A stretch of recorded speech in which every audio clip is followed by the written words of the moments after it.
Niilismo, a raiz da revolução da era moderna. Padre Seraphim Rose. Este é um trabalho de análise literária e não um audiobook ou algo assim. Não reproduz as opiniões ou pontos de vista do autor e pode também conter comentários, ilações ou exemplificações para com a cultura política do dia ou eventos atuais. É também uma tradução minha do original em inglês, por isso pode conter pequenas incorreções, mas que não comprometem o entendimento da obra no seu todo. O autor foi padre e monge católico ortodoxo nos Estados Unidos. Era americano e batizado com o nome de Eugene Dens Rose, e depois de sua conversão, adotou o nome de Seraphim Rose, em homenagem a São Serafim de Sarov, um dos santos mais venerados da Igreja Ortodoxa no século XIX. Em vida, o padre Seraphim fundou o Mosteiro de São Germano na Califórnia e uma editora do mesmo nome. Foi também responsável pela difusão e aceitação do cristianismo ortodoxo em todos os Estados Unidos, tendo escrito diversas obras e ministrado sermões e homilias inspiradoras para muitos. Após sua morte, em 1982, Eugene Rose passou a ser reverenciado como santo por muitos ortodoxos, e diversos milagres teriam sido atribuídos a ele. Nessa obra, ele trata o tema do niilismo e o relaciona a todos os efeitos da modernidade, à cultura, aos hábitos, escolhas e preferências morais e outras que enveredam a vida social e comum da atual sociedade. Na visão dele, o homem moderno luta contra Deus, e nessa luta adere a tudo que possa tomar o lugar de Deus e processar um apagamento de tudo que seja espiritual de sua vida. Antes de sua conversão nos anos de faculdade, o próprio Seraphim Rose fez esse trajeto, tentando se afastar de Deus, e mergulhou em filosofias e religiões de mistérios orientais como forma de transformar Deus naquilo que ele não é, numa força impessoal e distante ou diluída em forma de energia abstrata nas coisas e objetos ou no espaço ao redor. Em alguns aspectos, essa maneira de pensar, quando se consegue acreditar de fato nela, é até estimulante, gera até um certo nível de bem-estar. Mas à medida que o tempo e os eventos da vida trazem o aprofundamento da necessidade de se ter respostas mais consistentes, aquelas teorias e marketing literário dos escritos ateístas, agnósticos ou até esotéricos e gnósticos se revelam uma grande armadilha para a consciência e vão levando o indivíduo a uma espiral de vazio existencial e de falsas esperanças, que ao invés da estabilidade e paz mental, a pessoa encontra desespero, solidão espiritual e perda de sentido. E nesse ponto muitos se dão conta de estarem obsediados por forças espirituais que julgaram não existir ou não interferir na vida humana, porque eram impessoais ou abstratas, etc. E as convicções filosóficas, acadêmicas ou intelectuais que ele achou que poderia se apoiar, afundam-no na lama da incerteza e da fome espiritual que eles nunca conseguem saciar com suas teses e afirmações elaboradas sobre a não existência de Deus, ou sobre a morte de Deus, ou quaisquer das blasfêmias que costumam apegar-se para calar a voz de sua alma que grita por Deus desesperadamente. Deus é o lar onde nossa alma quer viver. Essa é a única condição de realidade possível e qualquer outra coisa será um substituto ineficiente, que mais cedo ou mais tarde se revelará insuficiente e mergulhará a pessoa no completo caos interior. E é sobre esse caos interno que trata o padre Seraphim nesta obra, e que a cultura ou filosofia modernas chamam de niilismo, que não passa de um conceito ou esquema de negação da verdade absoluta, e na ausência de uma verdade basilar e primordial, tudo se torna verdades pessoais menores, e cada pessoa que expresse qualquer coisa passa a ser em si mesma porta-voz de uma verdade. No fim, ela mesma é Deus, já que não há nenhum Deus pessoal em nenhum lugar. Qualquer um e todos podem ser deuses e ocupar a vaga. Mas a questão é que a negação da verdade é a adesão ao relativismo, e essa é a base do niilismo, que por sua vez faz romper as fibras que unem e mantêm a musculatura social que um povo ou lugar depende para viver e existir como civilização minimamente organizada. Para o autor, então, quando o indivíduo se esvazia de sentido e de propósito, e quando perde a fé ou convicção na verdade, sua reação seguinte é tentar encontrar outras coisas em que crer e se apoiar psiquicamente. Alguns encontram teorias revolucionárias que prometem o céu na terra e sempre oferecem um objeto a quem canalizar o ódio e revolta. O fascismo, o nazismo, o comunismo, todos são protótipos de falsos deuses e religiões instauradas para substituir a Cristo e a fé cristã. Mas há outros que se refugiam em psicotrópicos como drogas, bebidas ou entorpecentes cuja ideia também é a mesma: substituir ou preencher o vazio deixado pela expulsão de Deus da alma humana, pelo niilismo e esvaziamento das certezas espirituais. Todavia, essas coisas, segundo observa o autor, são reações externas e aparentes de algo que se instala ainda mais no interior e camadas profundas dos indivíduos e da sociedade. E a questão se dá da seguinte perspectiva: se o conceito de verdade absoluta é extinto de uma sociedade, logo a sua percepção de justiça também é perdida ou abandonada em seguida. Se não há verdade, também não há certo e errado. E sem essa distinção, a justiça é impedida de ser aplicada, pois o que é justiça do ponto de vista de um passa a ser apenas mais um ponto de vista possível ou aceito, mas também tanto quanto outros demais pontos de vista de vários agentes sociais, já que todos têm a sua verdade, têm também seu próprio senso de justiça e seu direito de reivindicá-la. Assim, o que se oculta por trás desse esvaziamento da verdade é a total anarquia, já que todas as opiniões, todas as versões de verdade e todas as reivindicações de direitos e justiça não podem ser atendidas ao mesmo tempo, espaço e lugar. O que sobra, então, é a discórdia e a imposição de sua própria verdade e justiça, ou a do grupo mais forte na sociedade, de tal que a alegação de que todos têm a sua verdade acaba fazendo com que todos sejam obrigados a seguir a verdade de alguém, ou grupo ou facção mais forte, que impõe suas próprias verdades aos demais.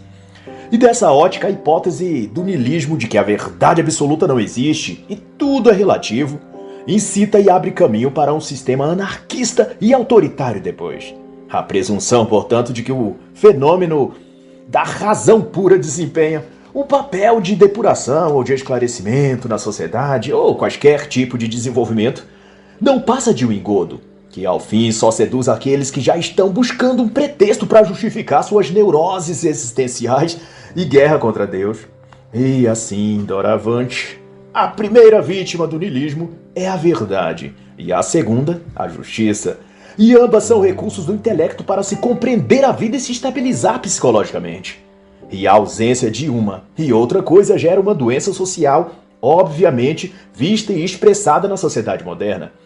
E se o amigo leitor me permite, gostaria eu de comentar que isso muito nos lembra o tratado por Constantinoica em sua obra As 6 Doenças do Espírito Contemporâneo, que, a título de informação, são doenças que atingem a vontade, a alma e o espírito, que na linguagem do autor são a generalidade, a individualidade e a determinação, que são as seguintes enfermidades espirituais: catolite, todetite e oretite, oriundas da carência, e a catolia, a todecia e a aurecia, relativas à rejeição. Mas um aprofundamento disso só mesmo com a leitura completa da obra, que vale muito a pena. Mas há também uma autora que gostaria de citar, a mestre e doutora em estudos da linguagem, Rosane Bezerra de Araújo, em seu livro Diagnóstico Literário à Luz das 6 Doenças Espirituais de Constantinoica. Isso porque ela trabalha justamente com a tese do filósofo romeno e suas 6 doenças do espírito, analisando suas manifestações nos autores e em suas ideias na contemporaneidade. E nesse cenário ela pontua o niilismo como uma reação que circunda o homem em todos os seus contextos, social, psicológico e de fé transcendental. E suas reflexões vão perspassar por nomes como Hegel, Lukács, Adorno, para desmarcar como esses autores circundam alguma forma de niilismo. A teoria crítica, a dialética negativa, a teoria da incomunicabilidade, não deixam de ser uma guerra contra o metafísico, contendo em si algum grau ou tipo de niilismo ou de negação da realidade ou da verdade. Suas teses eram sempre um tipo de proposta de libertação. Libertar-se da moral religiosa, da opressão da burguesa, das algemas da imposição da fé cristã. Libertar-se dos estereótipos sociais, sexuais, culturais ou qualquer outra coisa que, no fim, sempre empurram os indivíduos para a incerteza e a incompletude. Essas teses sempre colocaram as pessoas num terreno cinza e insólito. Tiravam elas de suas certezas religiosas e convicções nas tradições de seus antepassados ou do passado cristão ocidental, para depois abandoná-las num território onde nada era consistente, onde duvidavam de tudo, questionavam tudo, tudo era móvel e variável. E, portanto, não havia firmeza onde se apoiar. E essa é a característica primordial do niilismo. Ele não precisa nem mesmo ter esse nome ou ser admitido como tal. Basta que tenha essas características de negação, de rejeição ou de dúvida e guerra contra tudo. E é também nisso que se situa a similaridade com as doenças do espírito contemporâneo sinalizado por Constantinoica, e também estudadas pela professora Rosane Bezerra. É que as 6 doenças espirituais são advindas da recusa ou da rejeição, e da carência ou necessidade. 3 vêm de um estado inconsciente, de uma carência ou falta interna que pode não ser percebido pela pessoa. Catolite, todetite, oretite, e as demais pela recusa, a catolia, a todecia e a orecia, que podem ser também reflexo dessa postura mental ou interna de rejeitar as premissas basilares da vida, que é a verdade, a realidade e a essência das coisas. Ao negar a consistência e substância dos entes, coisas, objetos, fenômenos, possa ser que uma dessas doenças da rejeição se manifeste no espírito da pessoa. E a professora Rosane Bezerra é mais filosófica em sua conjectura nesse sentido e diz que, ao deixar-se para trás ou negar a essência do ser, os indivíduos caem inevitavelmente na pura materialidade das coisas e objetos. E o estágio seguinte é o vazio existencial, diz ela. Posto dessa forma, pode ser que se trate de a pessoa cair no estado aorésico, em que se rejeita qualquer determinação das coisas. Isso é, de rejeição das evidências ou essência do que seja. Ou também a pessoa ser levada, quem sabe, à atodecia, em que, na busca desenfreada por um individual autêntico, ou por se descobrir a única e verdadeira essencialidade das coisas, acaba-se se perdendo no turbilhão de emoções conflitantes que advêm da negação ou da rejeição dos códigos sociais, das normas ou das tradições espirituais. E na abordagem dessa autora, a recusa do casamento, da família, do conceito de liberdade ou das questões de vida após a morte ou desses temas que a fé e religiosidade discutem, ao rejeitar as bases ideológicas que acompanham esses temas, ao rejeitá-las, a pessoa pode ser tentada a colocar no lugar a sua própria hipocrisia de achar que ela é capaz de fornecer respostas melhores ou a verdade fundamental dessas coisas, ou desvendar a verdadeira história da humanidade, etc. E isso abre dentro de si uma insaciável sede de conhecer ou descortinar a verdade essencial de seja lá o que for, mas que nunca se preenche, nunca se completa e nunca se chega a um porto seguro. É a saída de uma estação de trem, no dizer da autora, para se chegar a uma outra estação, para se tomar outro trem, que levará a outra estação e a outro trem, e assim indefinidamente. É a busca pela busca. E no contexto que aqui é tratado, a atodecia pode ser desencadeada pela adesão da mente ao niilismo, ao se passar a crer nas ideias que se vinculam ao niilismo. Nesse exemplo, negar os séculos de tradição, fé e cristandade que forjaram valores morais e códigos sociais, supondo que eles não expressem a verdade ou que são frutos de uma estrutura patriarcal, machista, burguesa, opressora, o que for. E daí estar que a necessidade de reformar esses valores, à custa de rejeitá-los, para achar alguma tal verdade superior. Essa essência perdida, porém, nunca é encontrada. E aquele que rejeitou intelectualmente essas antigas bases se verá então viajando de estação a estação no trem da atodecia, negando tudo, mas sem encontrar onde pousar sua consciência e sua alma em espírito. Mas concernente ao que Padre Serafim disserta, ele diz que, em última análise, o niilista está, em certo sentido, doente, e sua doença é um testemunho da doença de uma época, ou de uma geração, ou desta civilização, se você preferir. Mas ele também diz que o niilista é tanto parte da causa como também é ele próprio vítima dos males que há na sociedade contemporânea, seja na ordem social, religiosa ou qualquer outra. E aqui, Serafim Rose também alerta para o invólucro de que o niilismo se envolve, para não se mostrar o que ele é realmente. Defesa das liberdades, a causa da justiça, o progresso da humanidade ou algum ideal humanístico, há sempre uma cobertura boa e bonita ou altruísta, colocada em torno daquilo que é de fato o niilismo ou seus ideais e teorias. E um destaque do autor quanto a isso é que, embora o conceito de niilismo e suas ideias estejam em toda parte e lugar, o próprio nome niilismo não é falado e nem admitido como parte do estado de ser de nenhuma das teorias modernistas. Ao contrário, algumas dessas teses supõem até combater ou criticar, pelo menos, aquilo que chamam de niilismo. Nesse sentido, faço eu uma exemplificação. É como o ladrão que grita na rua, pega ladrão, mas não passa de um artifício de desviar a atenção de si mesmo enquanto passa incólume pela sociedade. Tal assim, quando vemos autores e pensadores modernistas escrevendo sobre tal fenômeno, parecem se voltar contra os efeitos do niilismo, mas são justamente suas teses e posturas intelectuais que ajudaram, por um meio ou outro, a esvaziar a sociedade de suas bases e certezas, fazendo-a cair num vício de negação e rejeição da verdade, da qual ela não conseguirá jamais se libertar-se. Não é esse o caso do pai do niilismo filosófico Nietzsche?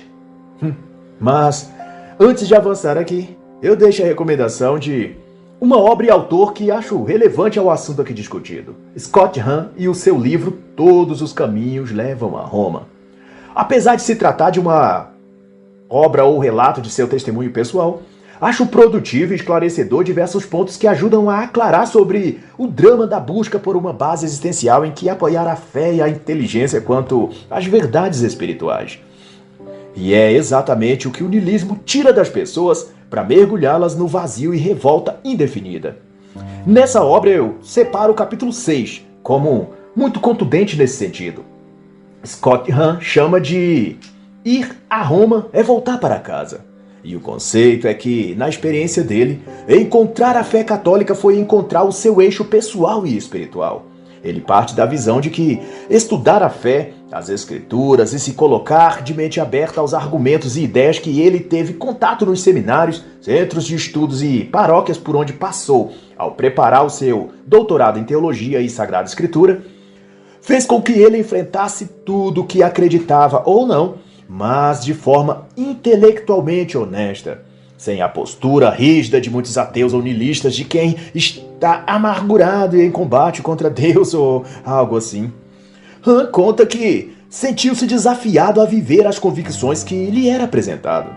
E identifica nisso a causa da perda da fé de muitos. É que eles expressam uma verdade com os lábios, mas não se dedicam a fundamentar suas ações e sua vida de acordo com aquilo. Daí passam a sofrer um processo de corrosão interna, onde os supostos valores em que acredita é atacado pela razão secular, pelos vícios, pelas dificuldades gerais da existência ou qualquer coisa desse tipo.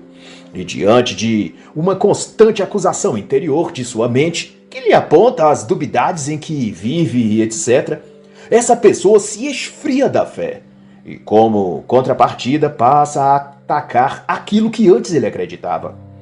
Quando tudo o que tinha de fazer era reconhecer seu erro e negligência, se arrepender e voltar de onde caiu. No caso de Scott Hahn, era voltar a Roma, porque isso era voltar para casa. Isso era o seu espírito e alma voltar à paz, voltar a estar sossegado e tranquila. Ao estudar a religião, ao invés de combatê-la, como fazem os niilistas e ateus ou os comunistas, Hans se desembaraçou do rancor e revolta que costuma tomar os céticos e atrapalha sua reflexão, e pôde perceber então como eram fortes, estáveis e contundentes, no dizer dele, os ensinamentos morais da igreja. E nessa ordem de coisas apurou o quanto o casamento, a família e sua atuação e presença na sociedade tinham uma função e propósito fundamental, e que, por conseguinte, testemunhavam o poder e a consistência da fé e da igreja. E aquele passou então a ser o seu compromisso espiritual e missão dali para frente. O próprio Han lançou também um livro, dentre vários que eu igualmente recomendo, mas que não cabe aqui o tempo e finalidade eu citar ou comentar todos. Digo a obra Razões para Crer. Mas, de volta às ponderações do Padre Serafim, ele explica que Nietzsche sintetizou o niilismo como o conceito de que não há verdade, que não há um estado absoluto de coisas, nenhuma coisa em si. Isso é, tudo é relativo. Toda coisa está relacionado, equiparado ou procede de outra. E se atentarmos, na esteira disso seguiu-se uma série de outras assertivas igualmente nocivas, como a do cientificismo em que promove a idolatria da ciência, sob a alegação de que não se pode provar afirmações metafísicas, logo elas não são verossímeis. As únicas verdades quais se devem apegar os homens são as que o método empírico pode apurar. Contudo, essa posição pode oferecer um conforto psicológico momentâneo, mas, com o tempo, passa a corroer o próprio indivíduo que adere a ela, à medida que ele vai percebendo que a própria ciência é cheia de contradições, e que os maiores estudiosos de todos os campos da ciência, quanto mais estudavam, mais convictos ficavam de que há elementos transcendentes, conteúdos metafísicos e ordem superior que remetem à existência de um ser ou de uma verdade absoluta permeando a vida e a existência. Também não vou me delongar aqui nisso, mas deixo a indicação da obra A Ascendência da Ditadura Científica, de Philip Collins e Paul Collins. Mas a questão premente, suscitada pelo autor nesse ponto, é que ao perder ou descartar a fé na verdade, ou numa verdade superior e absoluta, todo outro fundamento que sustenta todo outro princípio também vem ao chão. É como remover a coluna central de uma edificação. Todas as outras colunas também são colocadas em risco, porque elas só cumpriam uma finalidade adjacente. Mas elas mesmo dependiam da coluna principal para se manterem de pé. E assim é com muitas das verdades filosóficas, conceitos psicológicos e teses acertadas em muitos campos do saber. Quando se retira do coração e da mente a crença na verdade maior, quando se rejeita o absoluto divino, pouco a pouco a fé humanista vai tomando espaço e diversas outras verdades que estruturavam o pensamento daquela pessoa vai também derruindo, até que ela vai perdendo todas as convicções que antes ela tinha, mesmo em áreas e pontos que a princípio parecem não ter nada a ver com o objeto temático principal. É por isso que muitos que começam simplesmente deixando de crer em Deus, não muito depois está afundado nas drogas ou numa depressão que a leva até a cometer suicídio. Outros tantos começam aderindo a ideias anticristãs ou relativizando alguns conceitos de família, de masculinidade, de feminilidade ou de certo e errado, bem e mal. E quando se dão conta, estão envolvidos em seitas políticas ou religiosas, defendendo coisas absurdas e radicalmente opostas ao que a própria pessoa dizia antes. É que, uma a uma, as colunas de sua vida vão caindo, se a sua coluna principal, que é Deus e a fé na verdade suprema, é por ela rejeitada. E é esse o grande, terrível mal do niilismo, que ele não vem sozinho, mas traz consigo um arsenal de premissas e teses que atacam todas as áreas da vida, intelectualidade e da mente humana, até que não sobre nada mais em que ela se apegar e se sustentar. Por onde se vê que o princípio metafísico é em si uma verdade que, uma vez desmoronado pela tentativa de relativizar a verdade e interpretar tudo somente pela lógica, e por aquilo que se pode medir empiricamente, revela-se um erro fatal de percurso, que cedo ou tarde cobrará o seu preço, o preço de não se acreditar mais em nada. E aqui eu acho oportuno fazer uma digressão, por minha própria conta, para mencionar que é um caminho comum daqueles que começam criticando ou questionando algo já estabelecido e consolidado, como a fé cristã, a veracidade do cristianismo, a existência de Jesus, a manutenção dos valores judaico-cristãos, a inerrância da Bíblia e etc. E degrau após degrau elas vão descendo a patamares mais obscuros e sombrios, até o ponto de negar absolutamente tudo, e começar ela a estabelecer um pensamento e visão particular de que elas são chamadas e escolhidas especiais para refundar a verdade esquecida ou reconduzir o mundo a um caminho perdido que precisa ser restaurado. E aquele que era um simples e humilde questionador em busca de desmascarar as mentiras ou enganos que ocultam a verdade, passa a se posicionar como um porta-voz iluminado da verdade, que ele próprio descobriu ou lhe foi revelado. Mas isso não é o pior.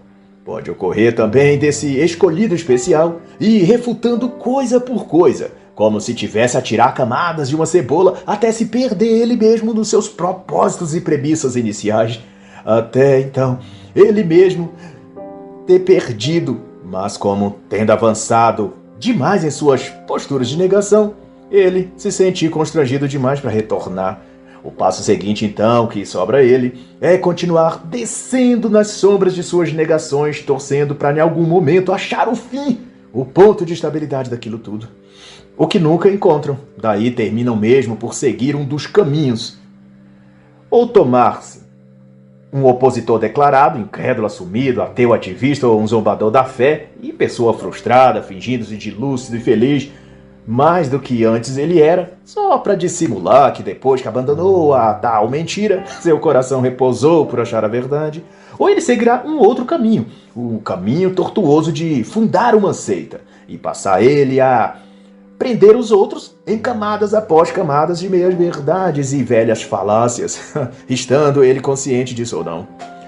Posso eu citar 2 casos parecidos, dentre tantos, por eu mesmo ter estudado praticamente todas as obras desses. Cito o ex-pastor evangélico e depois ateísta militante, Dr. Bart Ehrman, que de críticas e dúvidas pontuais, quando atuava ele como pastor ordenado, se descarrilhou por veredas de negação da fé, das Sagradas Escrituras e da própria existência de Deus, ao fim. Ele escreveu então obras como O Novo Testamento, uma introdução histórica aos escritos cristãos primitivos, em 1997, em que se debruçou sobre evangelhos apócrifos na intenção de fortalecer os estudos da própria Escritura. Depois, já estava escrevendo em tom mais questionador no livro Jesus, o Profeta do Apocalipse, em 1999. Em 2008, escreveu O Problema de Deus, onde então já colocou em xeque partes fundamentais da Bíblia.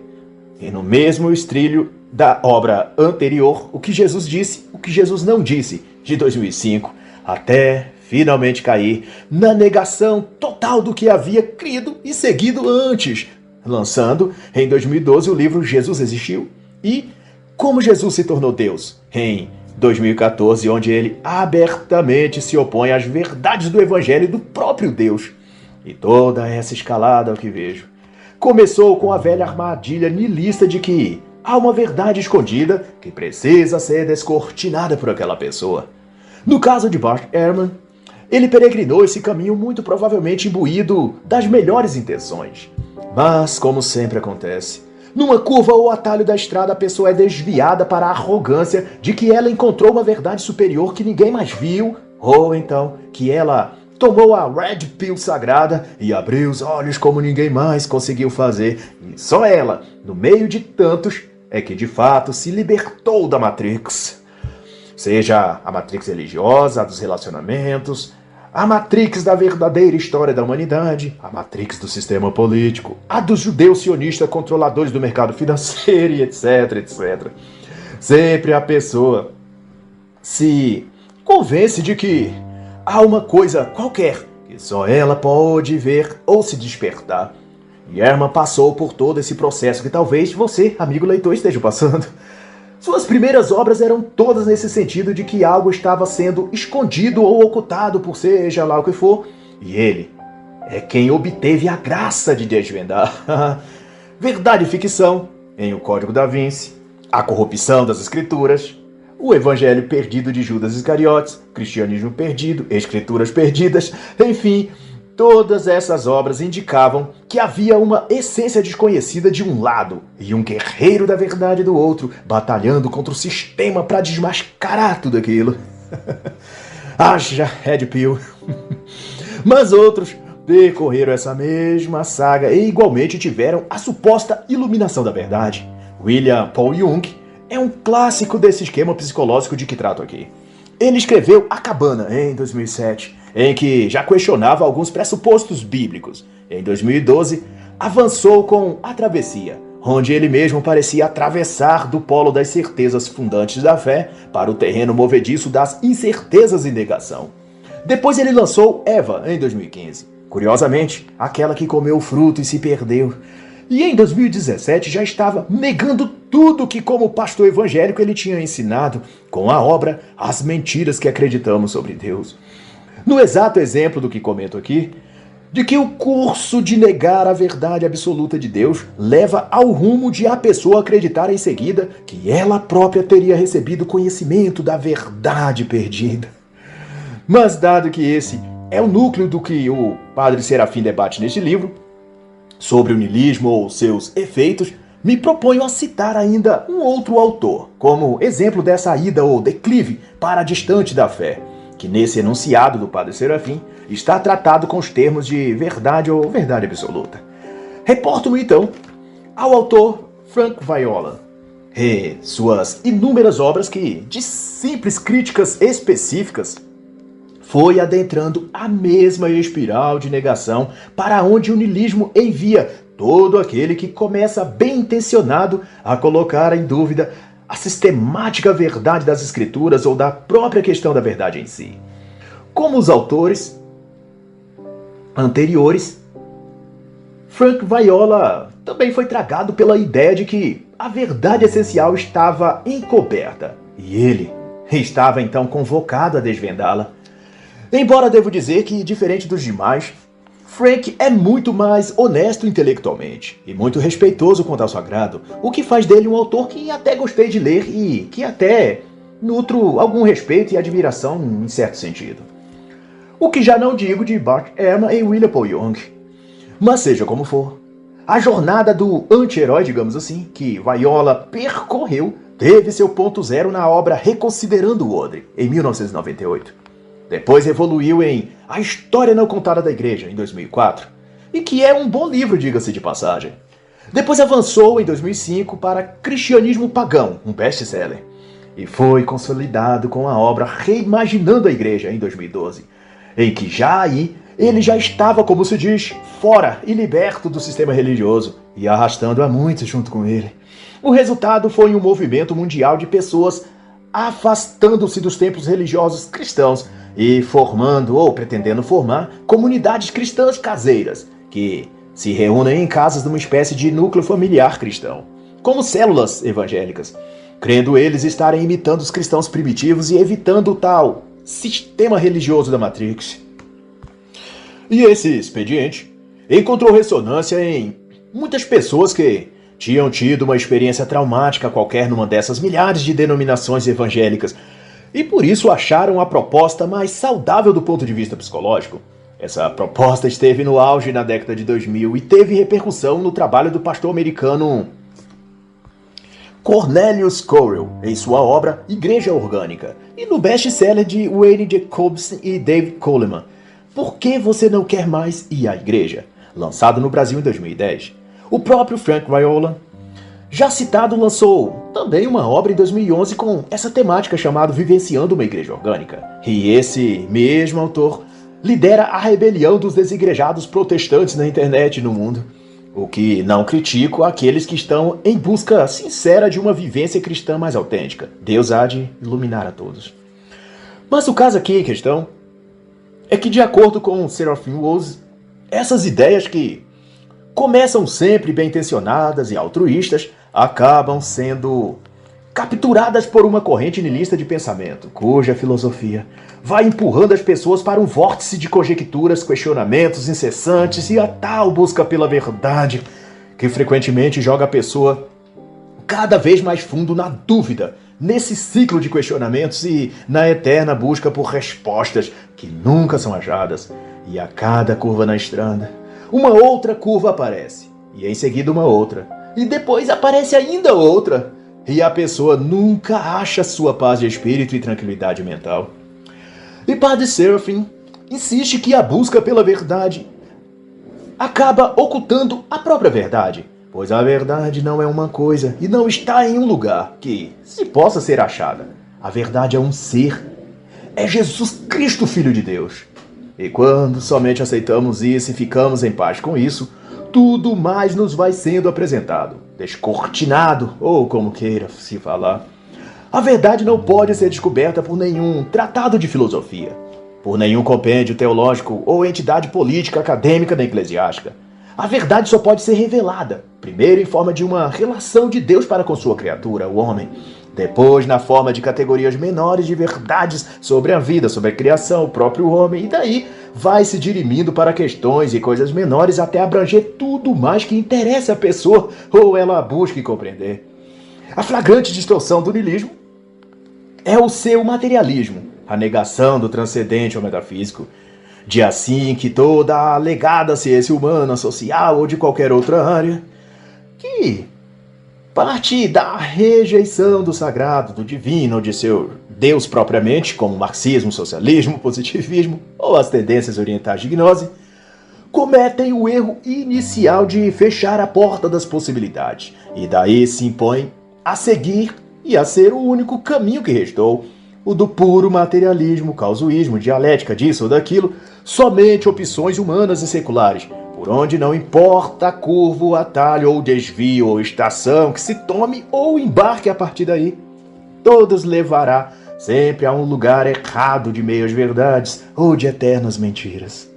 O niilismo, portanto, está manifestado com quaisquer outros nomes em cada uma dessas correntes filosóficas, porque é como uma artéria principal de onde sai o grande fluxo de enganos e ilusões, e todas as demais vãs filosofias são como veias menores que saem da artéria para irrigar pequenas mentes e aquelas almas vagantes que já se distanciaram da verdade ou do sentido existencial. E partindo disso, Padre Seraphim disserta que todo saber humano que se ramifica do niilismo são prejudiciais, porque carregam em si algumas veracidades. Seus conteúdos, no entanto, estão envenenados, contaminados pelo mal da negação e da rejeição da verdade absoluta. São elas o agnosticismo, a gnose, o marxismo, como já citado, o positivismo, o materialismo dialético ou toda outra coisa similar.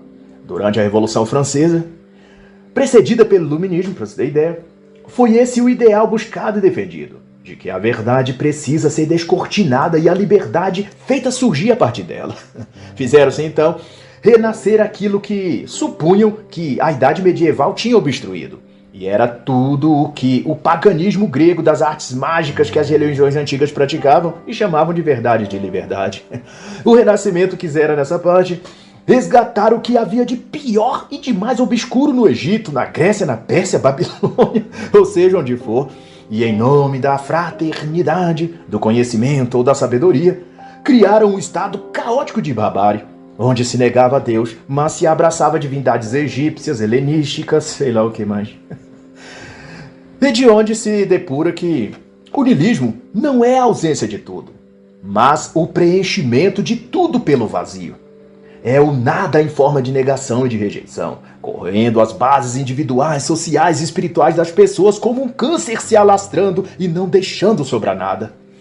E se você precisa de nomes para entender, vai aí. Hegel, Hume, Marcuse, Horkheim, Adorno, Karl Marx, Nietzsche, são todos nomes que Padre Seraphim cita no decorrer do livro. E todos tendo em comum o fato de terem produzido conteúdos que desviaram e ainda desviam as pessoas da verdade, fingindo elas estar exatamente fazendo isso, buscando a verdade. Mas são construtos desviantes e que não trarão paz mental nem espiritual para nenhum daqueles que deem crédito às suas obras e produções. A posição, então, desses autores deve ser vista ou estudada com cautela. Eles disseminam por meio de suas obras um pensamento de negação arbitrária de tudo. uma inconformidade crítica a tudo. Nada é correto, nada é estável, nada é permanente na visão deles. E diante disso, toda a tradição espiritual cristã, toda a fé na verdade, toda a espiritualidade ou fé, tudo é esmiuçado como pedra sob o martelo nietzscheano ou hegeliano ou adorniano. Tudo que antes era claro para a pessoa se torna obscuro e empalidecido. E depois, anos depois de passar pelo agnosticismo, pelo espiritualismo oriental, pelo ateísmo, pela depressão, ela se descobre então sozinha e sem respostas, presa num lugar vazio do niilismo de onde Nietzsche, nem Marcuse, nem Karl Marx ou Horkheimer virá atender suas súplicas e salvá-la. Mas não são só pensadores da ala, digamos, progressista que enchem o coração das pessoas de coisas negativas. Padre Seraphim também infere ao estoicismo, por exemplo, e sua escola de filosofia que, do mesmo modo, se não dosado bem, pode preencher as pessoas das mesmas cargas de negação, de dúvidas e questionamentos acerca de tudo, e levá-las à cegueira espiritual tanto quanto aquelas outras ideias dos frankfurtianos. E no fim, essa pessoa se achar no mesmo lugar de vazio existencial que qualquer outro que tenha seguido Marcuse, Marx, Weber ou Lukács estão, só que ela, no caso, teria sido levada pelas mãos de Sêneca, de Marco Aurélio, de Epicuro, que faz parte de outra escola de pensamento, mas que serve ao mesmo fim, Epiteto, ou até Diógenes, o filósofo cão, que, embora anterior ao estoicismo, foi ele um dos fundamentos da filosofia estoica. E Padre Seraphim se refere então a todos esses construtores e disseminadores de ideias como lanternas mágicas que projetam visões sedutoras multicoloridas, que brilham mais forte ou fracamente conforme a moda e momento, mas que por não serem a luz principal e verdadeira, elas só clareiam até certo ponto do caminho, deixando o restante para a pessoa andar no escuro. Alguns desses conceitos, ou luzes filosóficas, advêm na realidade do Zeitgeist, ou espírito da época, e por isso não têm conexão com a verdade maior e absoluta. São fragmentos da revelação cristã, mas que estão já tão diluídas pelo tempo em que se distanciaram da artéria principal, que secaram e desnutriram-se, se tornando incapazes de saciar a grande fome de verdade que subsiste na alma humana. E diante de que parecem apontar para algo mais consistente, para uma luz no fundo do túnel, mas lá chegando, vê-se que a tal luz está um tanto mais adiante. E depois de andar mais, se aprofundar mais nelas, vê-se novamente que a luz parece outra vez mais distante. E assim passam-se anos e pesquisas, leituras, estudos, cursos, gnoses e tudo mais. E a verdade, ou luz, nunca aparece. A alma não é saciada. E cada porta aberta só leva a outra porta precisando abrir. É um ciclo infindável, insuportável, angustiante. E que muitos precisam seguir por anos para por eles mesmos chegarem depois à conclusão de que fora de Cristo não há verdade que sacie o homem. Como Chesterton convida a pensar na obra Todos os Caminhos Levam a Roma, que se trata exatamente disso, de demonstrar ao leitor a percepção de uma verdade plena e acima de toda outra, que é o fundamento sólido que permite e conduz a pessoa até a luz, a claridade do entendimento, mas que, porém, várias outras ideias apresentadas no mundo filosófico ou acadêmico, apesar das meias verdades que possam apresentar, estão desconectadas da verdade central, que é Cristo e o Evangelho. Por isso acabam levando a heresias e depois esquecidas assim que aquelas ideias saiam da moda, fazendo a pessoa que lhes deu crédito a se sentir abandonada intelectualmente, e então indo abraçar uma outra ideia ou outra filosofia conforme também é a moda do momento, o Zeitgeist, e assim sucessivamente. A busca nunca acaba e o encontro nunca acontece. Ademais, o resumo que o autor, o padre Eugene Rose, faz é que a verdade só é acessível mediante a fé, e por isso muitos não a encontram, pois a tentam achar por meio da lógica e da razão ao invés de pedirem-na a Deus. Mas, de todo modo, é posto que a modernidade nega a verdade porque não a encontra, e não a encontra porque quer fazer dela um objeto de estudo em laboratório, e acaba gerando disso uma visão e filosofia oposta que atuará nos indivíduos como uma fé religiosa em oposição à fé e pressupostos cristãos. Essa fé contrária, o autor chama não de ateísmo ou cientificismo, mas de niilismo. Para Rawls, toda outra negação de Cristo ou da verdade absoluta é filha ou derivada do niilismo.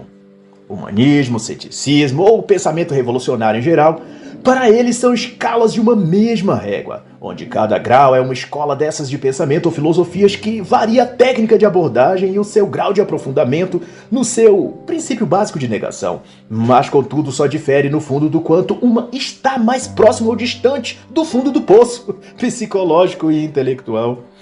Mas, quanto ao niilismo em si, de acordo com o padre Serafim, pode ser compreendido desde 4 estágios em que se manifestou na história.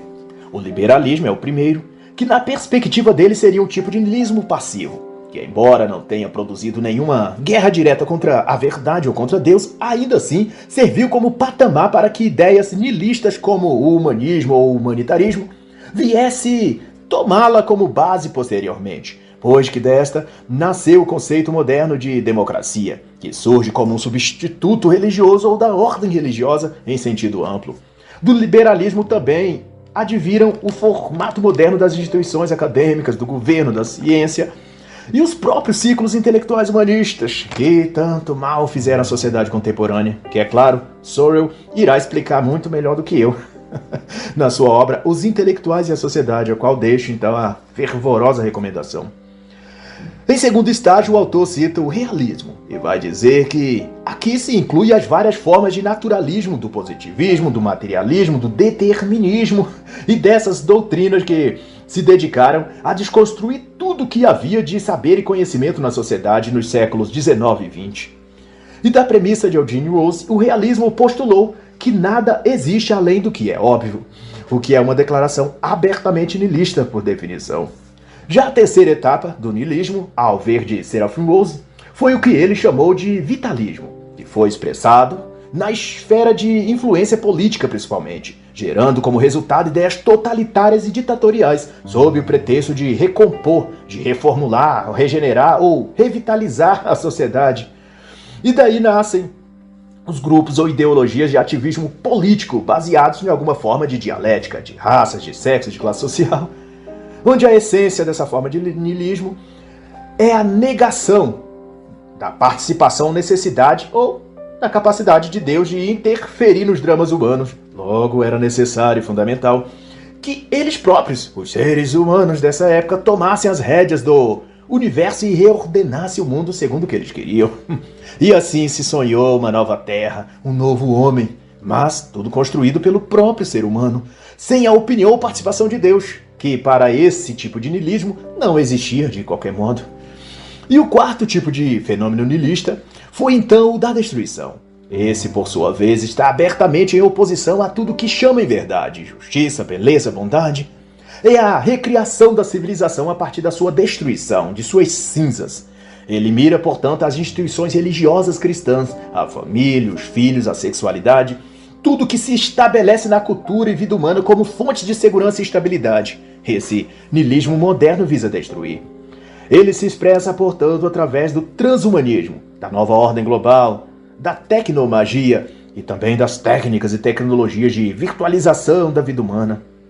Mas faço aqui uma nota para esclarecer que, no tempo que o autor escreveu essa obra, não se usava os termos virtual ou virtualização. Portanto, essas expressões usadas por mim são em substituição ao que ele diz ao usar as palavras alienação ou alienante, ou vazio de pensamento ou pensamento hedonizado, que confluem para o mesmo sentido dado o contexto da captura tecnológica da era contemporânea. Por fim, o sentimento desse niilismo moderno e atual é derrubar a confiança das pessoas nas coisas, entes ou estruturas que antes elas tinham como sólidas. E ao aniquilar a fé mais fundamental das pessoas, prendê-las então num vácuo de vazio moral, intelectual e espiritual. Posto que essas pessoas não mais acharão em que se firmar, em que acreditar e nem para onde seguir no mundo em que ela se vê desintegrar-se e onde não há mais nenhuma certeza a qual se apegar. E se Nietzsche promulgou que Deus está morto, então coube ao niilismo fazer esse enterro. Mas Muito ainda diz o autor sobre isso. Ele fala da rebelião do niilismo contra Deus ao discorrer sobre a teologia e o espírito do niilismo. Ele tece um formidável capítulo também sobre a adoração do nada, onde identifica uma força opositora ao espírito de Deus, a egrégora do não ser, em a qual é objeto de adoração dentro do próprio niilismo. Enfim, muita coisa interessante, mas que comentá-las aqui demandaria muitas mais horas, das quais nem eu nem o amigo leitor, acredito, dispõe. Mas então que fique o incentivo para que se busque livros e conhecimento. E assim então está escrito: eis que o machado está posto à raiz das árvores. Aquela árvore, pois, que não der bom fruto, será cortada e lançada no fogo. Ele tem a pá em suas mãos. Limpará a sua eira e recolherá o seu trigo no celeiro. Porém queimará a palha num fogo que nunca se apagará. Mateus 3, 10 e 12. E assim encerra a análise da obra Niilismo, a raiz da revolução da era moderna, de Padre Seraphim Rose.